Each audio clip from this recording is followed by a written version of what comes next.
ശബരിമല സ്വർണ്ണപ്പാളി കേസിൽ അക്ഷരാർത്ഥത്തിൽ കോടതി കൂടി കൺഫ്യൂഷൻ അടിച്ചിരിക്കുന്നു എന്ന് പറയാതിരിക്കാൻ വയ്യ. കാരണം ലൂപ്പ് ഹോളുകൾ തപ്പിൽ പോകുന്ന പത്മകുമാർ കോടതിയിലേക്കും എത്തിയിരിക്കുകയാണ്.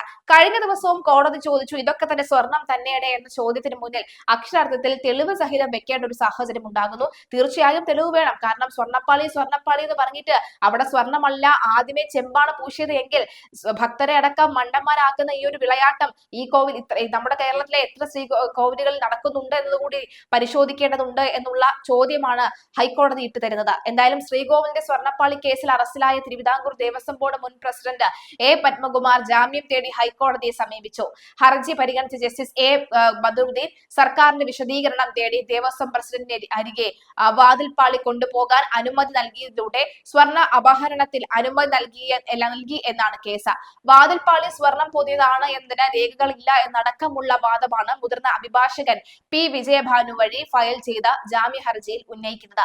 ശബരിമലയിൽ സ്വർണം പൊതിഞ്ഞതിന്റെ തെളിവായി പ്രോസിക്യൂഷൻ ഹാജരാക്കുന്നത് UB ഗ്രൂപ്പ് ജീവനക്കാരൻ നൽകിയതായി പറയുന്ന കത്താണ്. ഇതിന്റെ അടിസ്ഥാനത്തിലാണ് വാതിൽപ്പാളിയും സ്വർണം പൊതിഞ്ഞതായി പറയുന്നത്. എത്ര സ്വർണമാണ് ഉപയോഗിച്ചിരിക്കുന്നത് എന്നതിന് രജിസ്റ്റർ ഇല്ല എന്ന് ഡിവിഷൻ ബെഞ്ച് തന്നെ കണ്ടെത്തിയതാണ്. തന്ത്രിയുടെ ശുപാർശയെ തുടർന്നാണ് അറ്റകുറ്റപ്പണി നടത്തിയത്. ദേവസ്വം കമ്മീഷണറുടെ കത്തിന്റെ അടിസ്ഥാനത്തിലാണ് തീരുമാനം. പ്രസിഡന്റിന് തനിച്ച് തീരുമാനമെടുക്കാനാകില്ല എന്നാണ് പത്മകുമാർ പറയുന്നത്. ശബരിമല സ്വർണ്ണ കവർച്ച കേസിൽ സർക്കാരിനോടും ദേവസ്വം ബോർഡിനോടും ചോദ്യങ്ങളുമായി കോടതി കഴിഞ്ഞ ദിവസമാണ് എത്തിയത്.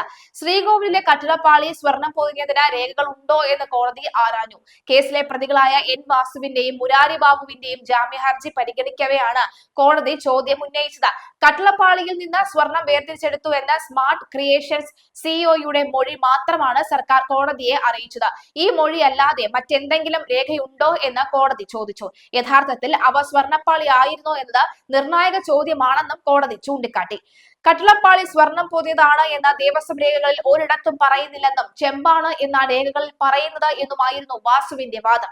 വാസുവിന്റെയും മുരാരി ബാബുവിന്റെയും ജാമ്യാപേക്ഷകൾ കോടതി വിധി പറയാൻ മാറ്റിയിരുന്നു.